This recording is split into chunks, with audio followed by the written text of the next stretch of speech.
Сегодня мне сказали, что формат он такой должен быть, как тренинг, то есть больше носить прикладной характер. Конечно, Куаныш, мой друг, товарищ, он очень любит очень много рассуждать, у него очень свой своеобразный, особенный взгляд на очевидные вещи. Но моя задача сегодня больше представить вам более прикладных вещей, больше тех моментов, систематизировать, возможно, какие-то обрывочную информацию или знания, которые у вас были до этого в части системы государственного планирования, роли региональной политики, как она реализуется на практике непосредственно. До этого очень много было вопросов, где вы можете эту информацию найти. И в целом мы, наверное, вот структура сегодняшней презентации, и в конце мы как раз-таки завершим обобщающими такими слайдами, которые будут показывать, сопоставлять между собой регионы Казахстана по очень многим аспектам. То есть такой это Snapchat будет, где мы сможем анализировать и смотреть, и для себя сделать определенные выводы. И в целом данная презентация, я хотел бы, чтобы она могла бы стать неким таким руководством для вас. Я так понял, тема нынешнего потока школы аналитики – это региональная политика. Соответственно, возможно, я буду очень рад, если данная презентация сможет вам в дальнейшем помочь в изучении данной непростой темы. Итак, первое. Я долго думал, как составить сторителлинг данной презентации, чтобы она была более планомерная, понятная и структурированная. Начинать просто сразу, откуда брать статистическую информацию, ну, по крайней мере, Жанара такой запрос был у нее, чтобы я мог систематизированно подойти и сказать, где какие информации можно находить. Или же просто говорить об экономике Казахстана. Я думаю, что в целом многие сидящие здесь, это профессионалы своего дела, коллеги уже с опытом, в принципе, где-то как-то интуитивно, может быть, где-то сталкивались, это понимаете. Но учитывая, что АСПИР является в том числе агентством, которое формирует стратегическое планирование, в том числе и госпланирование, я посчитал необходимым систематизировать и представить вообще саму систему госпланирования, которая сейчас действует, и показать то, как она соприкасается с региональной политикой. И, наверное, с нее и начнем. На данном слайде представлена действующая в настоящее время иерархия документов в системе государственного планирования. Система государственного планирования утверждена в 2017 году, 29 ноября, постановлением правительства номер 790, он доступен. И как раз-таки там представлено описание всех тех слов, которые, скорее всего, вы слышите ежедневно. Да? Национальные проекты, концепции развития, планы развития регионов, стратегия 2050 и так далее. И во всем информационном потоке это все друг с другом мешается, с друг другом где-то возникает, возможно, ложное восприятие того, что они друг друга дублируют. И поэтому данный слайд, он систематизирует вообще всю иерархию системы госпланирования, которая сейчас действует в Казахстане. Первый уровень – это стратегия Казахстан 2050. Стратегия Казахстан 2050, я более чем уверен, что 99% находящихся здесь не раз слышали, по крайней мере, данное название. Стратегия Казахстан 2050 по себе является посланием президента 2012 года, где была определена ключевая цель Казахстана, образ будущего. Это Казахстан, который находится в 30-ке наиболее развитых стран. При этом в настоящее время возникает, вот по моим наблюдениям, возникает тоже некие разночтения того, что за эти 30 стран. Кто-то берет список конкурентоспособных стран ВЭФа, Всемирный экономический форум, кто-то берет по уровню дохода, который определяет Всемирный банк и так далее. На самом деле, в 2014, если не ошибаюсь, была принята концепция вхождения в 30-ку стран, как в развитии данного документа, и там это все описано, какой показатель, что он подразумевает, и если вы где-то начинаете сомневаться, вы можете к нему обратиться. В рамках вот этой стратегии были определены 10 ключевых общенациональных приоритетов нашей страны. Это то, что для нас является, по крайней мере, для государственного аппарата, является таким целью или ценностями для нас, которые в долгосрочном периоде мы должны достичь. В реализацию общенациональных приоритетов и стратегии Казахстан 2025 существует так называемый НПР, Национальный план развития 2025. Изначально он назывался стратегический план развития, СП-2025 его называли на жаргоне госслужащих. Он был разрабатыван в 2016 году, был принят в 2017 году. Впоследствии, с учетом того, что наступил ковид, многое изменилось, он был актуализирован в 2000, если не ошибаюсь, 2020 В 2021 году он был актуализирован и теперь называется «Национальный план развития 2025». Он тоже есть в свободном доступе. Если вы изучите, мне кажется, очень многие моменты для вас могут стать по полочкам. То есть здесь все четко описано. При этом есть стратегия национальной безопасности 2025. Это документ, который носит более такой концептуальный характер и описывает моменты, связанные с тем, какая у нас должна быть военная доктрина, какие риски могут быть с точки зрения нас безопасности. Но я сразу оговорюсь, я небольшой специалист в этом вопросе, я туда особо не углублялся. Но тем не менее, этот документ есть, и им вы тоже можете пользоваться при необходимости. Дальше вот как раз-таки начинается вопрос, связанный с региональным развитием, план территориального развития, так называемый ПТР. Тоже очень объемный, очень содержательный документ, который представляет срез по регионам. В частности, например, есть концепция 5 макрорегионов в Казахстане. У нас очень, несмотря на то, что государство унитарное, но если смотреть по региональному срезу, оно очень разношерстное на самом деле. И определенные регионы между собой схожи. И данный план территориального развития, он в себе их объединяет и в целом раскрывает. Мы некоторые сейчас дальше будем раскрывать и касаться более глубже. Второй уровень стратегии государственного планирования – это концепция развития отраслей, которая определяет общие контуры. И к каждой концепции прилагаются национальные проекты. Я думаю, вы тоже, вот слово «нацпроекты» тоже очень глубоко вошло в обиход государственных служащих, в том числе, наверное, представителей бизнеса, экспертов, которые сталкиваются с данными вопросами. Национальные проекты, их сейчас 10, мы тоже сейчас их немножко пройдемся по ним. Национальный проект, как раз-таки он является документом реализационного характера, где прописаны все мероприятия. Третий уровень, то есть это вот иерархия, она раскрывается дальше. Планы развития центральных государственных органов обязательно есть. Планы развития регионов, планы развития квазигосударственных организаций.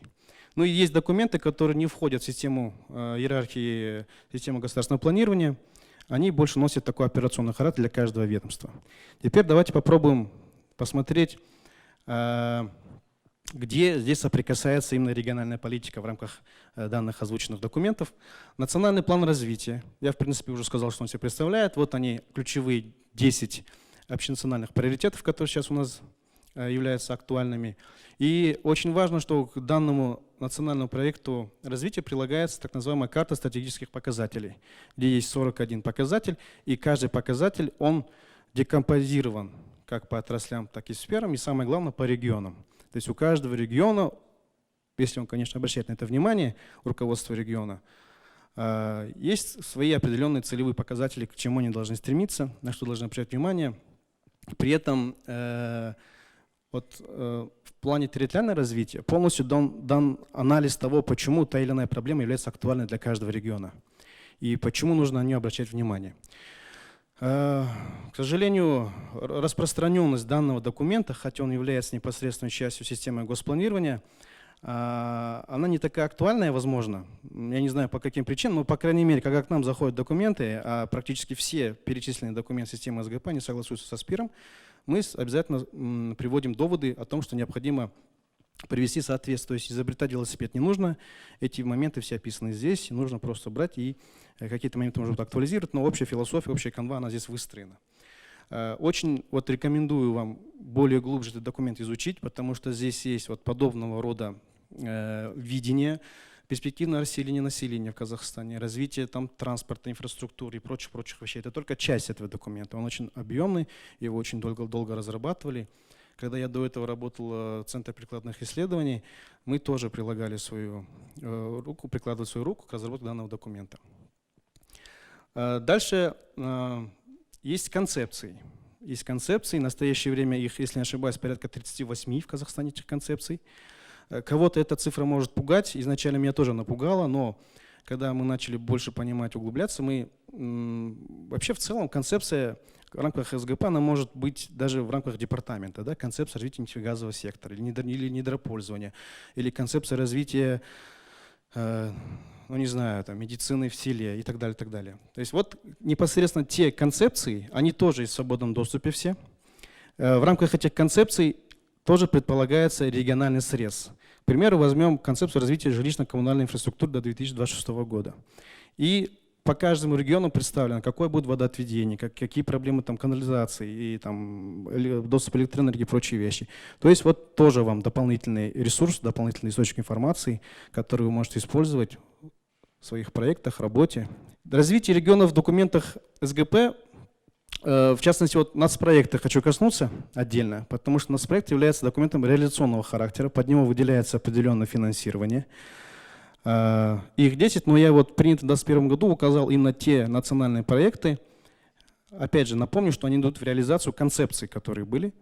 В национальных проектах содержатся объемы финансирования, сроки. И как раз таки, ну, Аспир мониторит все. В прошлом году, например, летом мы проводили мониторинг всех национальных проектов, всех концепций развития. Смотрели, почему плановые показатели не сходятся с фактическими. Очень огромная работа была проведена. И вот нацпроект — это именно, если, к примеру, то или иная инициатива не вошла в нацпроект из концепции, да, и этот план мероприятий не указан в национальный проект, скорее всего, под него Минфин денег не выделит. Поэтому нацпроект государственные органы стараются впихнуть все абсолютно. Но сейчас происходит некий пересмотр вот этой вот парадигмы национальных проектов. В частности, вот есть два национальных проекта: «Комфортная школа» и «Модернизация сельского здравоохранения». То есть национальный проект, он должен включать в себя именно те мероприятия, за которые государство может нести прямую ответственность и может напрямым образом контролировать. К примеру, строительство школ. Частные могут строить, конечно, но государство является ключевым ответственным, так сказать, игроком, который отвечает за строительство школ. И комфортная школа как раз таки это все прописывается. А если, например, мы возьмем концепцию по развитию агропромышленного комплекса, например, там есть такой хрестоматийный для нас всех пример, ну, в процессе работы, объем сбора яблок, например. И по нему в том году не был достигнут этот целевой показатель, потому что какое-то предприятие там пострадало ввиду определенных, я не помню, какая-то болезнь была у деревьев, и, соответственно, не было вот плодовитости. То есть на это государство влиять не может, потому что частный сектор обеспечивает. Но именно вот сейчас вот принятые две концепции: комфортная школа, модернизация сельского здравоохранения, они непосредственно касаются региональной политики в том числе, и они являются более компактной формой нацпроектов, в каком виде они должны быть.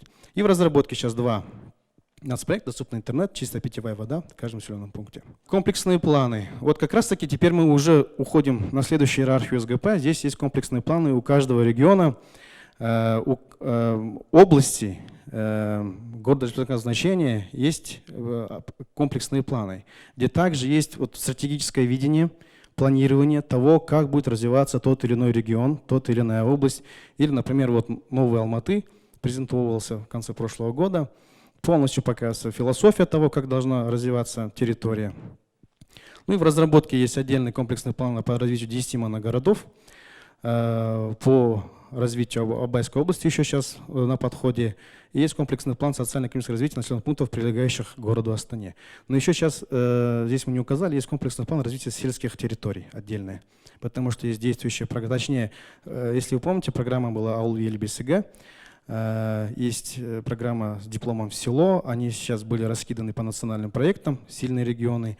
И вдобавок к этому сейчас это все будет актуализироваться в рамках другой программы. Но это можем пропустить, это в целом описание того, что включает в себя план развития области города республиканского значения. Опять же, все это есть в свободном доступе. И вот последнее, что я хотел указать. До этого, если я говорил только про документы системы государственного планирования, которые носят больше такой, наверное, характер стратегического видения государственного планирования. 1 января 2023 года был принят закон о развитии агломерациях в соответствии с поручением, которое было дано в послании 2021 года. В настоящее время Алматы, прилегающие города, это однозначно уже, они естественным образом сформировались в агломерацию. Также есть агломерация Астана, прилегающие города и, возможно, Караганды, город. И Шымкент, но Шымкент по тем или иным показателям еще далек от формата агломерации, но есть Актубе. В целом этот закон регламентирует систему взаимоотношений властей, которые являются частью области, к примеру, Алматинская область, и города Алматы, потому что очень много вопросов там есть касательно транспорта, касательно финансирования и прочих моментов. Это все регламентируется в данном законе. Он небольшой, если не ошибаюсь, на страниц 12-14 формата, если А4, там 14 шрифтом. Тоже рекомендую к изучению для того, чтобы понять, каким образом видит государство в развитии агломерации в Казахстане. Ну, дальше, наверное, перейдем к тому, где искать информацию непосредственно статистического характера, потому что любой анализ, любой проект, он невозможен без данных. Изначально я думал, может быть, я понимаю, что наверняка многие из вас знают сайт Бюро национальной статистики.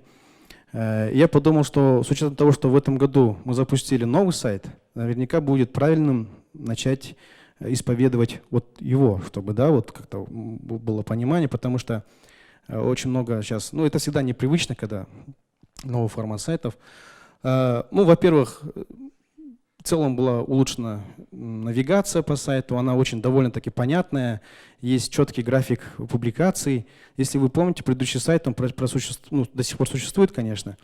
Если не ошибаюсь, ну, лет, наверное, 12 он в таком формате работал, он устарел на самом деле и в техническом плане, и в плане восприятия информации, в поиске информации. Ну, это, наверное, тоже пропустим. Тут как бы хвастовство, что там хорошего, что там прекрасного сейчас на этом сайте. Вот давайте перейдем непосредственно к данным, которые по регионам, да, интересуют многих. Ну, часто звонят коллеги, там, друзья, студенты бывшие могут позвонить, сказать, вот как, где, что найти. Вот на настоящий момент на сайте, я почему сейчас показал старую версию сайта, я сейчас объясню тоже. Вот в настоящее время, допустим, вам необходимо посмотреть, ну как вот на примере указано, малое и среднее предпринимательство в разрезе регионов. Для этого мы заходим в вкладку «Официальная статистика», есть дальше идет по отраслям, и по отраслям мы вот видим сбоку все отрасли статистики, которые сформированы в рамках статгов. Нажимая его, мы можем выбирать вот экспресс-информацию, бюллетень, основные показатели, динамические показатели. То есть любой показатель, который здесь есть, он в любом случае вот в формате Excel выдает вам сразу разбивку и по областям, и городам республиканского значения. То есть, скачав его, вы можете эту информацию собрать. При этом на сайте в настоящий момент времени оцифрованы не все исторические данные. Да? То есть там, ну, начиная с 2005-2007 годов можно однозначно в этих Excel-таблицах найти. Но есть показатели, которые можно, как говорится, черт ногу сломит, но тяжело искать. Они пока есть, вот, ссылка есть публикаций, то, что вот выделено. В публикациях есть в формате PDF вот эти документы, скользящим таким летним периодом они представлены, где, опять же, можно все те же данные найти вплоть до 90-го года по некоторым показателям. То есть это, понимаю, это рутинно, но если вдруг вам есть необходимо собрать исторический ряд, нужно обращаться туда. Теперь, допустим, необходимо провести анализ, не просто сделать срез региональный на уровне областей и городов республиканского значения, допустим, необходимо углубиться в какую-то область конкретно, чтобы понять, что происходит там. Вот есть ссылка «Регионы». В ссылках «Регионы» есть опять соответствующие области, территории, и по территориям то же самое можно обнаружить, официальную статистику. Если дальше вот проходить по ссылкам, то у вас уже статистика будет в разрезе районов. Но еще глубже информации нет, ее необходимо, ну, навряд ли она нужна на уровне, скажем, там, центральных государственных органов или в рамках работы, которая проводится здесь. Но такую информацию тоже можно запросить при необходимости. Ну, на моей памяти я не помню, чтобы там, не знаю, какой-нибудь Махтаральский район рассматривался отдельно в разрезе какого-то вопроса. Так. Теперь, почему я показал старый сайт? Потому что для примера поиска региональной информации, потому что в феврале будет запущено более удобно для восприятия, более удобно для работы формат именно региональной статистики. То есть будет отдельная вкладка на новом сайте «Регионы», где можно будет сразу эту информацию видеть и прям углубляться даже в интерактивном формате. Но пока данная работа находится как бы в процессе, пока можно пользоваться тем, что я показал на предыдущих слайдах. Теперь, что из себя будет представлять, получается, данные вкладки? Ну, думаю, здесь все написано, читать нет смысла. Презентация будет также вам передана, можно будет ее изучить и в целом понять. Теперь я хотел бы отдельно рассказать, наверное, про систему Талдау. Кто-то с ней сталкивался, но я часто сталкивался очень. Когда работал в Национальном банке, мы занимались исследованием инфляционных процессов, и очень детализированные данные представлены здесь. Ну, как сказано вот на слайде, здесь более 30 тысяч показателей, очень частотных, но, правда, 2011 года. То есть ежемесячные показатели, еженедельные. Ну, еженедельно у нас немного показателей формируются. Это не инфляция в основном, и то только на СЗПТ, социально значимые продовольственные товары.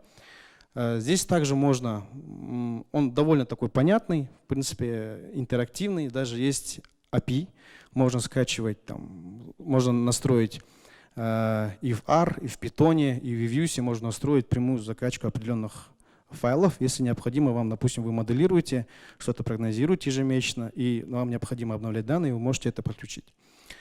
Но, конечно, и система Taldout требует дополнительной доработки. Это следующий этап. В целом я хотел бы немножко отмотать назад. В Бюро национальной статистики руководителем сейчас его является Шаймарданов Жандос Нурланович, бывший директор департамента денежно-кредитной политики Национального банка.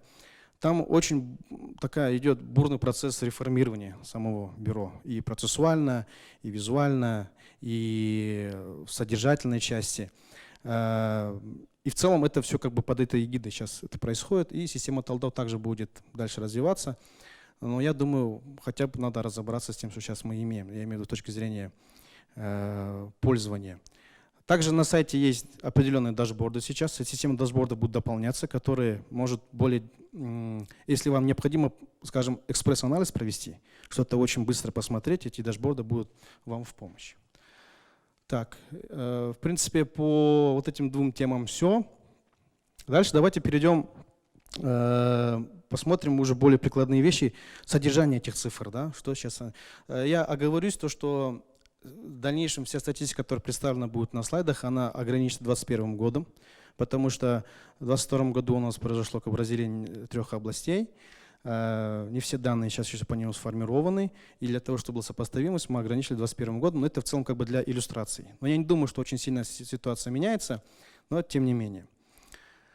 Как вот до этого девушка задала вопрос, да, вот по демографии. На мой взгляд, демографические показатели являются основополагающими вообще в целом в экономическом, социальном, в том числе и политическом развитии. Вот такой вот срез, например, это такая полуелочка возрастная, то есть без разделения на полы. Вот, например, вот первый график демонстрирует возрастную структуру населения по состоянию вот на начало 2022 года. Что вот данный график говорит? Ну, мы видим, что, во-первых, у нас доля населения от младенцев больше 2%, то есть очень высокая рождаемость сейчас идет.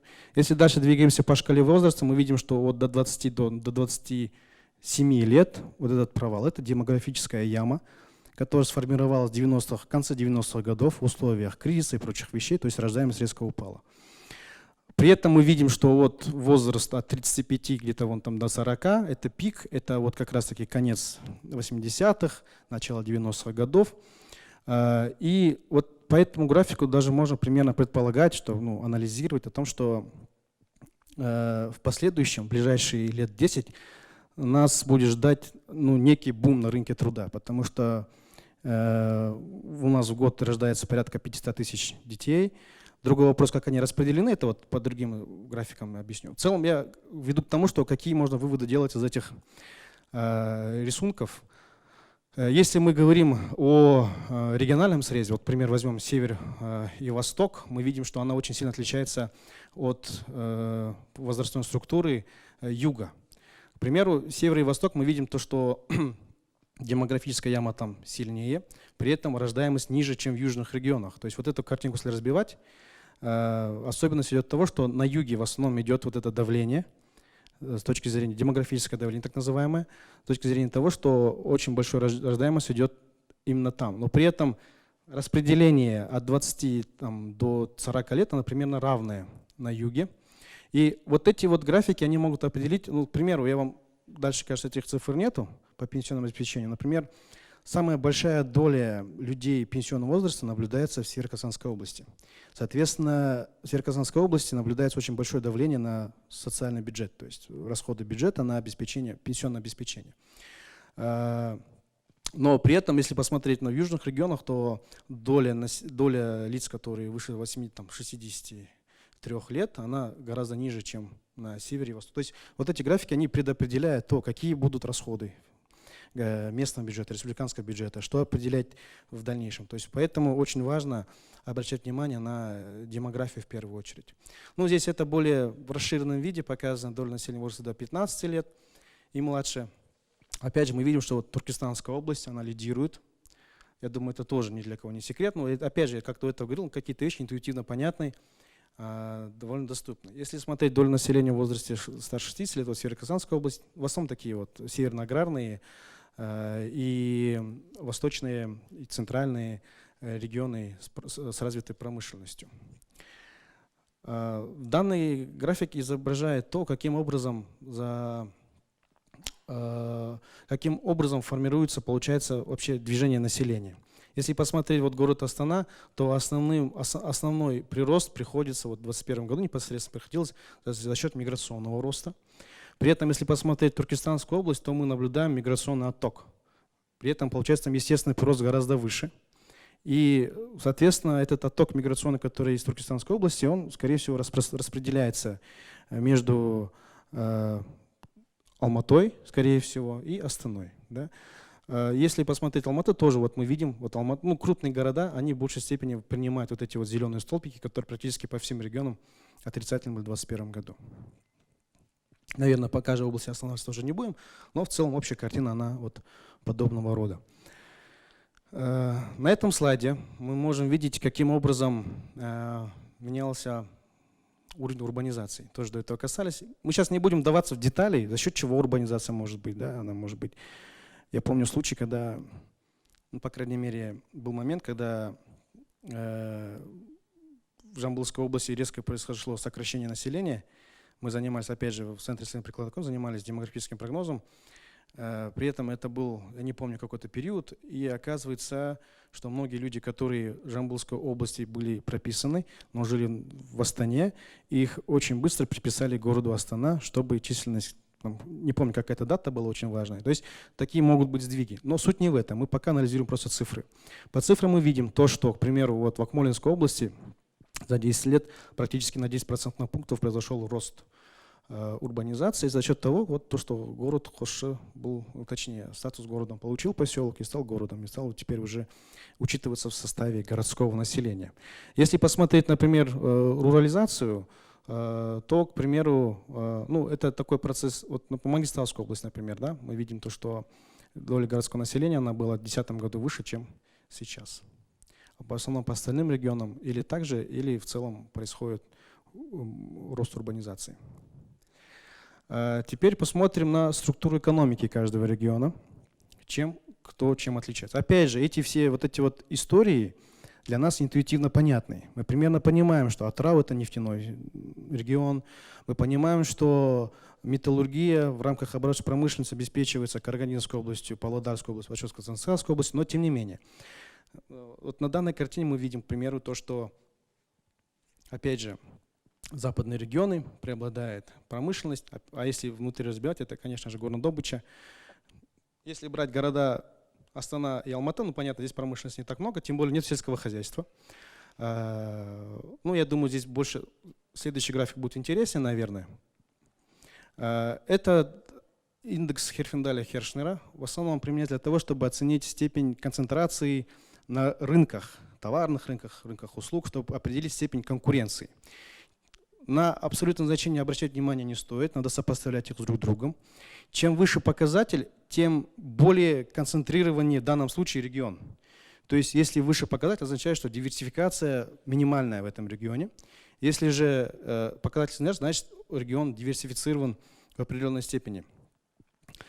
Вот, например, Западно-Казахстанская и Атырауская область. Если смотреть просто по долям, вот мы видим, к примеру, что Западно-Казахстанская и Атырауская области примерно одинаковую долю промышленности, опять же, горнодобыча обеспечивает, но если рассчитывать индекс Херфиндаля-Хершнера с учетом долей других отраслей экономики, то мы видим то, что Западно-Казахстанская область, она является менее диверсифицированной в Казахстане, нежели Атырауская область. Ну и более диверсифицированным, как ни странно, является Туркестанская область и город Астана. Если вот опять же вернемся назад, вот Туркестанская область, да, 5-я снизу строка, мы видим то, что здесь как бы ярко выраженной нету, хотя, опять же, у нас есть вот это интуитивное восприятие, что это аграрный регион, но мы видим, что доля сельского хозяйства в этом регионе 17%. Она не занимает 50%, как в Атырауской области занимала там промышленность. То есть это тоже такой очень удобный инструментарий, он довольно-таки просто рассчитывается, и он позволяет сразу… Такой же анализ можно проводить и в разрезе районов, областей, и тем самым понимать, делать выводы касательно того, насколько экономический выпуск в этом регионе может быть концентрирован или диверсифицирован. Теперь вот по инвестициям. Здесь опять же мы видим огромное лидерство Атырауской области, потому что мы, во-первых, знаем, что практически 60% всех инвестиционного капитала идут в горнодобывающую промышленность, а мы знаем, что практически порядка 60% всей горнодобывающей отрасли обеспечивается за счет Атырауской области, за счет добычи нефти и газа. Ну, первый график, он понятен, в абсолюте показывает, то есть город Астана, Алматы тоже лидирует. Но если мы смотрим в разрезе на душу населения, что необходимо учитывать, скажем, особенность плотности населения. Ну вот, например, если здесь не представлен, к сожалению, Улутауская область, область Улутау, область Жетису. Например, у Улутау очень низкие показатели инвестиций, то, что сейчас мы видим, она очень сильно проседает. Но при этом на душу населения там очень высокий, потому что там всего лишь 200 тысяч человек живет в Улутауской области. То есть обязательно нужно учитывать фактор расселения. То есть, опять же, я думаю, здесь объяснять, долго обсуждать нечего. Понятно, Атырауская область, она так как лидирует в горнодобыче лидирует в притоке инвестиций, иностранных, в том числе и внутренних.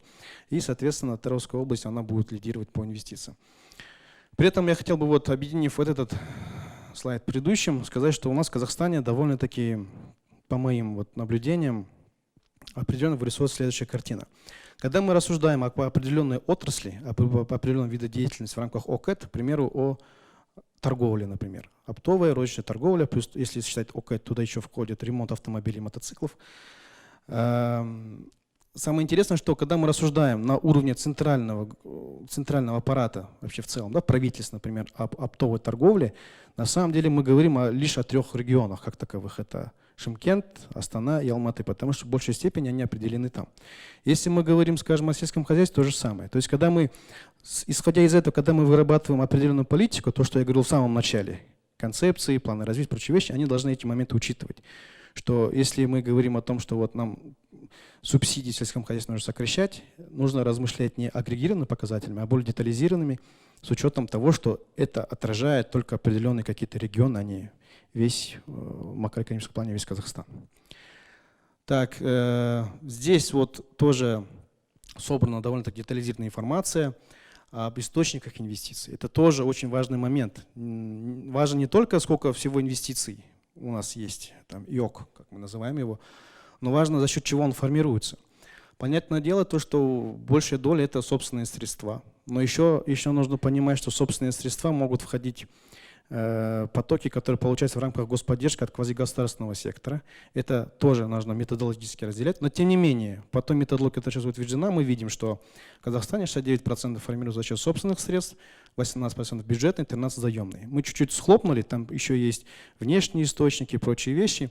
Но тем не менее, мы видим, к примеру, что Туркестанская область, 30% инвестиций в Туркестанской области, ну, как правило, практически все южные регионы формируют за счет бюджетных средств. При этом регионы, которые могут демонстрировать развитость в промышленном секторе, они финансируют за счет собственных средств, за счет средств этих самых предприятий. Ну и заемные средства, там определенные проекты могут реализовывать, то есть нужно углубляться. Но обязательно нужно всегда учитывать этот фактор, за счет чего формируются инвестиции. Теперь это получается такой уже двухмерный такой график, где мы накладываем на региональные средства инвестиций еще и, так сказать, направление этих инвестиций, куда они идут. Но опять же, здесь тоже все довольно, я думаю, понятно. Казахстан, если брать 50% промышленности, из 50% внутренних процентов, ну, 35-40 относится к горнодобыче.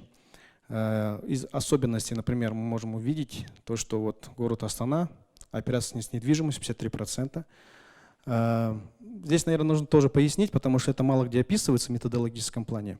До этого я всегда считал, что операция с недвижимостью – это перепродажа квартир, там, аренда и прочие вещи.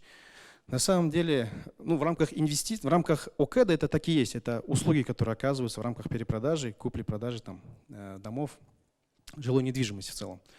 Но когда мы говорим про инвестиции в операции с недвижимостью, тут речь идет непосредственно о строительстве этих объектов. Соответственно, вот у нас в Астане очень большая стройка, да и в Алмате. Исходя из этого, но тут есть тонкая грань между строительством и операцией с недвижимостью в рамках инвестиций. Но тем не менее, коллеги из БНС именно относят строительство недвижимости, инвестиции вот такого характера. А инвестиции, которые идут в стройку, они учитывают больше так называемые строительно-монтажные работы, других прочих сооружений. Посмотрим теперь, что происходит с доходами населения. Доход населения мы можем интерпретировать через ВРП, валовый региональный продукт, или же мы можем интерпретировать непосредственно через показатели номинальных денежных доходов, заработных плат. Но здесь мы показываем именно доходы населения и ВРП. Опять же, лидирует Атырауская область на душу населения. Я думаю, тоже ни для кого это не секрет. Отстает Туркестанская область. Я думаю, если сюда добавим еще Лутавскую область, она тоже будет где-то в аутсайдерах. Среднедушевые доходы, они очень сильно коррелируют, конечно же, с ВРП на душу населения. Здесь, я думаю, тоже особо комментировать нечего. В принципе, довольно интуитивно понятный и логичный слайд, исходя из того, что мы смотрели по другим особенностям состояния экономики данных регионов. Теперь посмотрим на то, как формируются источники доходов населения в разрезе регионов. В Мангистауской области, учитывая, что очень большая доля в структуре рабочей силы тех, кто работает по найму, соответственно, там очень высокая доля доходов от работы по найму. Туркестанская область тоже такая же логика, очень много самозанятых. Из 2 миллионов самозанятых, которые сейчас зафиксированы в Казахстане, если не ошибаюсь, порядка 300 тысяч, кажется. Я могу ошибаться. Но очень большая доля приходит на Туркестанскую область. Соответственно, их доход формируется за счет самостоятельной занятости, которые некоторые эксперты могут относить к скрытой безработице, но это тоже спорный момент. Там вопрос гораздо глубже лежит в методологии. И вот интересная доля социальных трансфертов. Да, то, что до этого мы коснулись, Северо-Казахстанская область, Восточно-Казахстанская область, они лидируют по доле источников доходов населения, именно бюджетных средств. Это непосредственно пенсии, которые выплачиваются гражданам данных регионов. А до этого мы смотрели, что есть связь с демографией. Я думаю, здесь тоже довольно-таки все понятно и не требует каких-то глубоких рассуждений. Теперь посмотрим по расходам населения. Очень популярная тема, за которую цепляются очень многие эксперты, о том, что вот население Казахстана беднеет, потому что мы кушаем больше кушаем, нежели развлекаемся, да, если говорить прям услуги. Или меньше тратим на одежду, а больше тратим на продукты питания. Если посмотреть по Казахстану, да, действительно, 53% на продовольственные товары. Опять же, не будем даваться, хорошо это или плохо, мы просто сопоставляем между собой эти показатели. Но здесь более-менее равномерно есть распределение, но, к примеру, вот Карагандинская область, она демонстрирует одно из самых низких значений затрат на продовольствие и одну из высоких доль затрат на непродовольственные товары. Пока я это объяснить не могу, почему так произошло, но, по крайней мере, если вдаваться в таком срезе, во-первых, вот такой срез статистики, в первую очередь, чем хорош, что он порождает вопросы. Почему? Соответственно, он порождает проблематику, и в дальнейшем могут выявиться решения, которые будут корректировать в эффективную сторону, опять же, те документы, которые я продемонстрировал в начале. Статистика, данная статистика не относится к БНС, ее собирает Национальный банк, но тем не менее тоже очень важный индикатор – это финансовый сектор. Финансовый сектор мы можем интерпретировать, если мы говорим про население, это сколько выдано кредитов и сколько вложено депозитов в банках.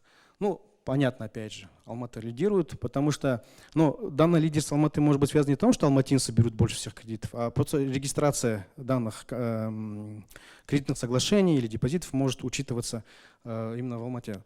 У нас сейчас отсутствуют региональные банки, хотя в законе о банковской деятельности есть понятие региональных банков. Для них более заниженные условия по основному капиталу и другие моменты. Раньше у нас был Казахбанк, который, получается, сейчас не существует. И в свое время Каспий банк, который был, он являлся региональным банком, потом он переформатировался в республиканский такой банк, получается. И поэтому они, так как они все зарегистрированы в Алмате, скорее всего, и вот такой вот идет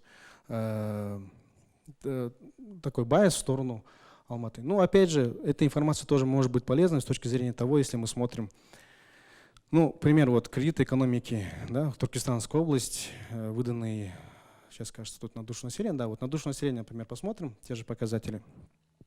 В Туркестанской области на душу населения приходится минимальное значение, но здесь не учитываются кредиты, которые выдаются через онлайн-банкинг, да, там не банкинг, а онлайн-системы, какие-то другие моменты, экспресс-кредиты и прочие вещи. Поэтому, опять же, статистика требует доработки, если мы хотим именно эту тему исследовать. То есть вот этой информации недостаточно, то есть нужно больше углубляться в дальнейшем тему. Так, кажется, мы подходим к концу. Да. В ситуации с МСБ. С МСБ тоже довольно, я думаю, данный график никого не удивляет, учитывая то, что экономика Алматы практически на процентов 40, наверное, базируется на малый и средний бизнес. Другой вопрос, как этот процесс происходит, сколько там есть элементов, связанных с дроблением бизнеса. Раз мы коснулись МСБ, я хотел бы обратить ваше внимание на очень важный момент. Нельзя анализировать просто МСБ, нельзя пытаться понять, что вот происходит там с малым и средним бизнесом, анализировать только совокупный показатель. Нужно смотреть в разрезе малого и среднего бизнеса. В настоящее время, если смотреть на совокупные доли среднего, малого и крупного бизнеса, то на долю МСБ приходится, если не ошибаюсь, порядка 30-35% выпуска всего бизнеса. Да? Соответственно, крупный бизнес, он у нас вот такой корпоративный, больше в отраслевых секторах сконцентрирован. Если же мы делим малый и средний бизнес, то на малый бизнес приходится порядка 20-23%, на средний бизнес приходится порядка 4-6% по разным методикам. По налогам, если смотреть по доходам, совокупному годовому доходу. То есть элемент такой. Но это чуть-чуть другая тема, но в целом для того, чтобы это тоже нужно учитывать для более глубокого понимания картины и самой природы этого процесса. Опять же, вот Туркестанская область, действующих субъектов тоже на 3-м месте находится, потому что там есть крестьянские хозяйства, да, то есть это элемент уже такого фермерства. Но если брать на душу населения, Туркестанская область тоже, она как бы, ну, не в лидерах. Если брать количество субъектов как бы уже на долю населения, Астана здесь лидирует, потому что численность населения, учитывая сопоставимость количества от бизнеса, который развивается в Алмате и в Астане, и учитывая, что население в Астане меньше, чем в Алмате, мы получаем вот такое соотношение. И выпуск продукции именно малого и среднего бизнеса на душу населения, он в целом коррелирует с тем, сколько субъектов бизнеса в целом здесь открыто. Так, еще один важный момент. Это уже статистика, получается, Министерства финансов. Это информация касательно того, как формируются доходы местных бюджетов. Тоже очень важный элемент для понимания того, насколько кризисным является ситуация в регионе или наоборот. Вот доходы местных бюджетов, ну понятно. Вот в Алмате, Алмата является одним из доноров республиканского бюджета. Их сейчас 4, Алмата, Астана, Атырау, Мангыстау. Но при этом, если Мангыстау вычитать, скажем, изъятия, которые у него, точнее, в целом у нас есть 3 вида трансфертов, которые идут от центра в регионы. Это гарантированный трансфер, точнее, простите, это я про Насфонд перепутал. Есть трансферты общего характера, так называемые ТОХи. Они утверждаются на 3 года вперед. И вот как раз-таки на этот год, в прошлом году был принят закон о ТОХах. Это такие, знаете, вот ключевые потоки, которые идут из республиканского бюджета, в том числе и национального фонда, в регион. Это то, что они тратят непосредственно на, как бы правильно сказать, на жили-были. Вот ежедневно вот они строят какую-то школу, свою еще что-то. При этом есть целевые текущие трансферты. Это, например, какая-то инициатива возникла у правительства или у президента. Это вот в рамках этого выделяется, он каждый год пересматривается. И есть ЦТР, так называемые целевые текущие трансферты на развитие. Это, например, оператор бюджетной программы, скажем, допустим, Министерство высшей науки, высшего образования и науки решило какой-то университет там, построить. В рамках этого они выделяют эти деньги. Теперь лидером, вот, если вот посмотреть, я говорил про Мангыстаускую область. Мангыстауская область, она не получает ТОХов. Вот эти 4 региона, которые я перечислил, они вот эти единственный регион, который не получает трансферта общего характера, потому что как бы их база достаточно, но при этом Мангыстау запрашивает целевые текущие, если не ошибаюсь, целевые текущие трансферты они получают. И если их за вычетом смотреть, сколько они отдают, получают, они получают больше. То есть, по сути, у нас по факту сейчас в Казахстане получается уже не 4 региона донора, а всего 3, если посмотреть по сальдо. Теперь вот Туркестанская область. Местный бюджет, он здесь представлен уже с учетом трансфертов, которые получает регион от республиканского бюджета. Если смотреть на душу населения местных бюджетов, ну, опять же, Алмата, Атырау, Мангыстау и Нур-Султан, простите, Астана, они формируют за счет своих средств, как правило. Остальные регионы получают за счет субвенций, это мы дальше сейчас посмотрим. И на душу населения, как ни странно, вот Мангыстауской области на душу населения местный бюджет является одним из минимальных по стране. И вот сам показатель верхний – это доля трансферта. Вот этот слайд отражает самостоятельность местных бюджетов, насколько они самостоятельны, насколько они могут за счет своих средств покрывать там расходы определенные. Верхний график демонстрирует то, что в доходах местных бюджетов, вот Туркестанской области 876 миллиардов тенге, да, почти сопоставимо больше, чем в городе Астана. Но если посмотреть на долю трансфертов в доходах Туркестанской области, 86%. То есть практически это деньги республиканского бюджета полностью, практически полностью. Если смотреть долю налогов в доходах местных бюджетов, то есть это непосредственно то, что регион сам собирает и у себя оставляет, как правило, ну, за счет, помимо изъятия, которые есть у 4 регионов, вот Атырауская область, она тоже лидирует, Алмата, Астана, тоже здесь довольно все очевидно.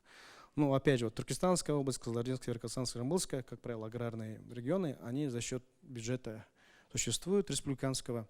И в целом анонсировано введение нового бюджетного кодекса. Он предусматривает реформирование в целом системы межбюджетных отношений, чтобы регионы были более самостоятельны. В Казахстане сейчас существует 4 уровня бюджета. Первый – это республиканский, второй – областной республиканский город республиканского значения, третий – это районы, города районного значения, четвертый – это села. Четвертый добавили недавно, для того, чтобы более-менее самостоятельность какая-то была. И в рамках, я думаю, я к тому, что вот эти вот графики тоже являются сигнальным для того, чтобы задуматься о том, что нужно менять вот эту межбюджетную систему, которая, если не ошибаюсь, с начала 2000-х годов стала сильно централизоваться. То есть основной объем налогов, а ключевые у нас налоги – это НДС, КПН от крупного бизнеса, они формируются в республиканском бюджете, потом распределяются. И, соответственно, есть, во-первых, вызовы в том, как они распределяются, правильно или нет. Во-первых, есть вызовы с тем, чтобы как бы повысить самостоятельность. Если мы говорим о политической модернизации, о том, что вот сейчас у нас проходит, они должны обязательно идти рука об руку с экономическими реформами, чтобы вот эта вот политическая самостоятельность регионов, там, маслихатов, она поддерживалась соответствующими финансами. Потому что любая инициатива, не поддержанная ресурсами, как правило, финансами, она останется на бумаге. И раз мы говорим о доходах местного бюджета, то мы должны говорить о расходах местного бюджета. На что эти бюджетные средства могут тратиться. Ну, опять же, вот, будем смотреть экстремальные какие-то регионы. Вот, возьмем Кызылординскую область. Получается, 52% всех доходов, которые у него есть, в том числе и трансферты, они тратятся на образование. То есть это заработные платы учителей, это траты на содержание, на строительство школ, прочие вещи. Если посмотрим Астана, то мы увидим то, что здесь как бы и транспорт есть в большей степени. Да? Но вот в крупных городах на транспорт большой, потому что есть как бы общественный транспорт, который должен тоже финансироваться за счет, ну, в том числе местного бюджета. Ну, коллеги, примерно так. Опять же, презентацию, она будет доступна, можно будет ее детально изучить, можно какие-то, может быть, свои определенные наблюдения зафиксировать. Я очень рекомендую вам по тем документам, которые мы вначале вот говорили, тоже пройтись. Если кто не знал, я имею в виду, как-то начать в них ориентироваться. И очень важно, мне кажется, вот эту вот структуру СГП, которая сейчас у нас существует, ее как-то надо тоже для себя как-то зафиксировать, чтобы понимать иерархичность. Это позволит и вашу аргументированность в определенных моментах, и в целом будете лучше разбираться в системе госпланирования как таковой. Спасибо, у меня на этом все.